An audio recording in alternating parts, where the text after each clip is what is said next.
പിതാവിന്റെയും പുത്രന്റെയും പരിശുദ്ധാത്മാവിന്റെയും നാമത്തിൽ ആമേൻ. പ്രിയപ്പെട്ട സഹോദരങ്ങളെ, ദൈവത്തിന്റെ സ്നേഹത്താൽ ഒരുമിച്ച് കൂടിയ നിങ്ങൾക്കെല്ലാവർക്കും സമാധാനം.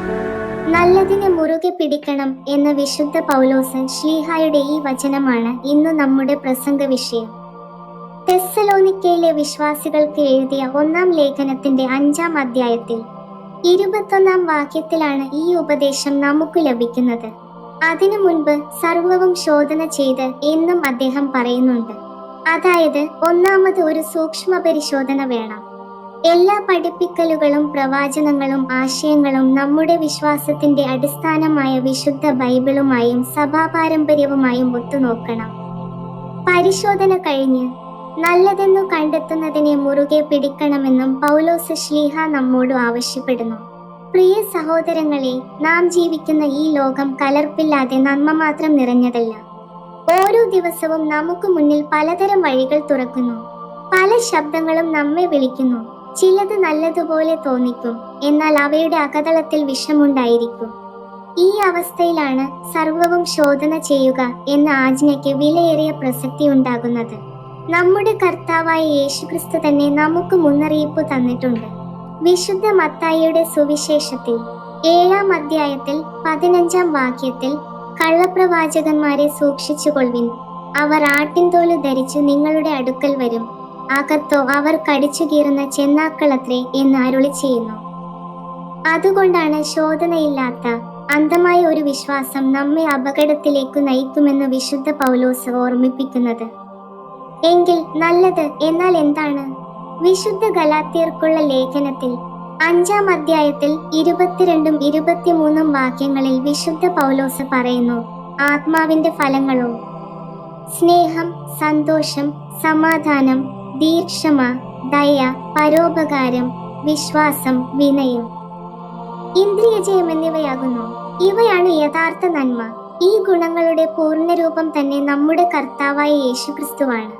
വിശുദ്ധ യോഹന്നാന്റെ സുവിശേഷത്തിൽ 10-ാം അധ്യായത്തിൽ 11-ാം വാക്യത്തിൽ അവൻ തന്നെക്കുറിച്ച് അരുളി ചെയ്യുന്നു, ഞാൻ നല്ല ഇടയനാകുന്നു. നല്ല ഇടയന് തന്റെ ആടുകൾക്ക് വേണ്ടി സ്വന്തം ജീവൻ അർപ്പിക്കുന്നു. അതുകൊണ്ട് നല്ലതിനെ മുറുകെ പിടിക്കുക എന്നാൽ ക്രിസ്തുവിനെ തന്നെ മുറുകെ പിടിക്കുക എന്നാണ്. ക്രിസ്തുവിന്റെ വചനങ്ങളെയും കൽപ്പനകളെയും ജീവിതത്തെയും ഉറച്ചു പിടിക്കുക എന്നാണ്. ഈ വിവേചനത്തിന്റെയും നന്മയിൽ ഉറപ്പിന്റെയും മഹത്വം നമ്മുടെ വിശുദ്ധ പിതാക്കന്മാർ തങ്ങളുടെ ജീവിതത്തിലൂടെയും വചനങ്ങളിലൂടെയും നമുക്ക് കാണിച്ചു തന്നിട്ടുണ്ട്. സഭയുടെ പിതാവായ വിശുദ്ധ അന്തോണിയോസ് അരുളി ചെയ്തു, ഒരു ചെറിയ തീനാളം ഉടനെ കെട്ടുപോകും, എന്നാൽ നാം അതിനെ നമ്മുടെ ഹൃദയത്തോട് ചേർത്തു പിടിച്ചാൽ അത് വലിയ തീജ്വാലയായി മാറും. അതുപോലെ നമ്മിലുണ്ടാകുന്ന ഒരു നല്ല ചിന്തയെയും നല്ല പ്രവൃത്തിയെയും നിരന്തരമായ പ്രാർത്ഥനയിലൂടെയും സഭാകൂട്ടായ്മയിലൂടെയും നാം മുറുകെ പിടിക്കണം. അപ്പോൾ ആ ചെറിയ നന്മ നമ്മുടെ ജീവിതത്തെ ആകെ പ്രകാശിപ്പിക്കും. സുറിയാനി ഓർത്തഡോക്സ് പാരമ്പര്യത്തിലെ വേദജ്ഞാനിയായ വിശുദ്ധ ഇസ്ഹാക്ക് ഇതിനെക്കുറിച്ച് അരുളി ചെയ്യുന്നു, നല്ലത് എല്ലായ്പ്പോഴും ഉച്ചത്തിൽ സംസാരിക്കാറില്ല, ചിലപ്പോൾ അത് നിശബ്ദമാണ്, എന്നാൽ അതിന് വലിയ ശക്തിയുണ്ട്.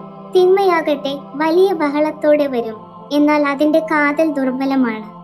അതിനാൽ ഉച്ചത്തിലുള്ള ബഹളത്തിലും തിളക്കത്തിലും വഞ്ചിതരാകാതെ നിശബ്ദമായ ആ നന്മയെ ഉറച്ചു പിടിക്കുക.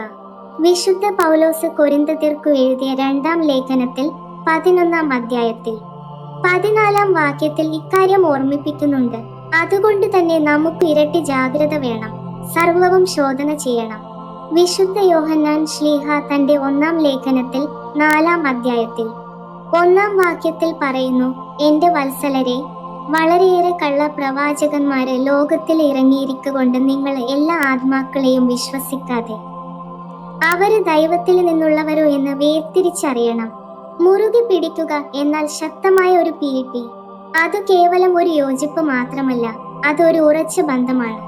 വിശുദ്ധ അപ്പസ്തോല പ്രവൃത്തികളിൽ 2-ാം അധ്യായത്തിൽ 42-ാം വാക്യത്തിൽ നാം വായിക്കുന്നു, അവർ അപ്പൊസ്തലന്മാരുടെ ഉപദേശത്തിലും കൂട്ടായ്മയിലും പ്രാർത്ഥനയിലും എവുക്കറിസ്തിയ ഖണ്ഡനത്തിലും കൂടി സംബന്ധിച്ചു കൊണ്ടിരിക്കുകയും ചെയ്തു. അതായിരുന്നു ആദിമസഭയുടെ ശക്തി. അതുപോലെ നമ്മളും നന്മയെ മുറുകെ പിടിക്കേണ്ടത് എങ്ങനെ? ഒന്നാമത് വിശുദ്ധ ബൈബിളിനെ മുറുകെ പിടിച്ചുകൊണ്ട്. വിശുദ്ധ പൗലോസ് തിമോത്തിയോസിനു എഴുതിയ 1-ാം ലേഖനത്തിൽ 4-ാം അധ്യായത്തിൽ 16-ാം വാക്യത്തിൽ പറയുന്നു, നീ എങ്കിൽ ഉപദേശത്തിൽ ഉറ്റുനിൽക്കുക, എന്തെന്നാൽ അങ്ങനെ ചെയ്യുന്നതിനാൽ നിനക്കും നിന്റെ വാക്കു കേൾക്കുന്നവർക്കും രക്ഷ ലഭിക്കും. രണ്ടാമത്, പ്രാർത്ഥനയിൽ മുറുകെ പിടിച്ചുകൊണ്ട്. അതേ 1 തെസ്സലോനിക്കർ ലേഖനത്തിൽ തന്നെ 5-ാം അധ്യായത്തിൽ 17-ാം വാക്യത്തിൽ ഇടവിടാതെ പ്രാർത്ഥിപ്പിൻ എന്നു കൽപ്പിക്കുന്നു. പ്രാർത്ഥന നമ്മെ ദൈവത്തോട് ബന്ധിപ്പിക്കുന്ന ശക്തമായ കയറാണ്. മൂന്നാമത്, സഭയുടെ കൂദാശകളിലും ആരാധനയിലും മുറുകെ പിടിച്ചുകൊണ്ട്. കുർബാനയിലെ വിശുദ്ധ കർമ്മങ്ങളും മറ്റു കൂദാശകളും നമ്മിൽ നന്മയെ വളർത്തുന്ന പോഷകങ്ങളാണ്. നാലാമത്, സത്യത്തിലും നീതിയിലും മുറുകെ പിടിച്ചുകൊണ്ട്. വിശുദ്ധ പൗലോസ് എഫേസ്യർക്കു എഴുതിയ ലേഖനത്തിൽ 4-ാം അധ്യായത്തിൽ 24 വാക്യത്തിൽ പറയുന്നു, ആകയാൽ നിങ്ങളിൽ നിന്നും വ്യാജ്യം തള്ളിക്കളഞ്ഞ് ഓരോരുവനും അവനവന്റെ കൂട്ടുകാരനോട് സത്യം സംസാരിക്കണം. പ്രിയപ്പെട്ടവരെ, നമുക്ക് ഈ വചനം നമ്മുടെ ദിനചര്യയിൽ എങ്ങനെ പ്രാവർത്തികമാക്കാമെന്ന് നോക്കാം. നമ്മുടെ ജോലിസ്ഥലത്ത്, കുടുംബത്തിൽ, സൗഹൃദങ്ങളിൽ, ഓരോ തീരുമാനത്തിലും ഇത് നല്ലതാണോ? ഇത് ദൈവത്തെ പ്രസാദിപ്പിക്കുമോ? ഇത് ക്രിസ്തുവിനോട് എന്നെ അടുപ്പിക്കുമോ എന്ന് നമ്മളോട് തന്നെ ചോദിക്കണം. ദേഷ്യം വരുമ്പോൾ പ്രതികാരം ചെയ്യുക എന്നത് എളുപ്പമാണ്. എന്നാൽ വിശുദ്ധ പൗലോസ് എഫേസ്യർക്കു എഴുതിയ ലേഖനത്തിൽ 4-ാം അധ്യായത്തിൽ 26-ാം വാക്യത്തിൽ പറയുന്നു, ദേഷ്യപ്പെടുവിൻ, എങ്കിലും പാപം ചെയ്യരുത്. അതായത്, ദേഷ്യത്തിൽ നിന്നു ശാപവാക്കുകളിലേക്കും പ്രതികാരത്തിലേക്കും പോകാതെ ക്ഷമ എന്ന നന്മയെ മുറുകെ പിടിക്കുക. അല്ലെങ്കിൽ അന്യായമായി സമ്പത്ത് ഉണ്ടാക്കാൻ അവസരം വരുമ്പോൾ സത്യസന്ധത എന്ന നന്മയെ മുറുകെ പിടിക്കുക. ആരെങ്കിലും നമ്മെ വ്രണപ്പെടുത്തുമ്പോൾ പക പകരുന്നതിനു പകരം മാപ്പ് എന്ന നന്മയെ മുറുകെ പിടിക്കുക. ഇവയെല്ലാം എളുപ്പമുള്ള കാര്യങ്ങളല്ല, അവയ്ക്കു ശക്തമായ ആത്മവിചാരണ വേണം. എന്നാൽ അതാണ് യഥാർത്ഥ ക്രിസ്തീയ ജീവിതം. സർവവും ശോധന ചെയ്തു, നല്ലത് തട്ടിനോക്കി, നന്മയെ മുറുകെ പിടിക്കുക, തിന്മയെ തള്ളിക്കളയുക. പ്രിയ സഹോദരങ്ങളെ, ഈ ലോകം പല ആകർഷണങ്ങളും വാഗ്ദാനങ്ങളും നമ്മുടെ മുന്നിൽ വെക്കുന്നു.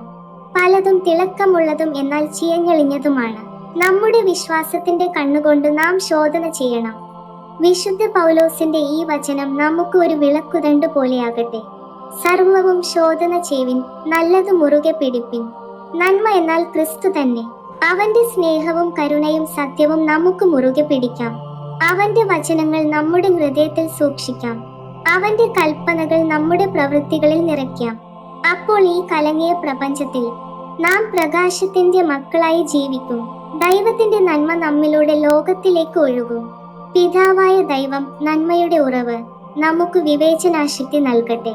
പുത്രനായ നമ്മുടെ കർത്താവായ യേശു ക്രിസ്തു, നന്മയുടെ പൂർണ്ണരൂപം, നമ്മെ തന്റെ പക്കൽ മുറുകെ പിടിക്കട്ടെ.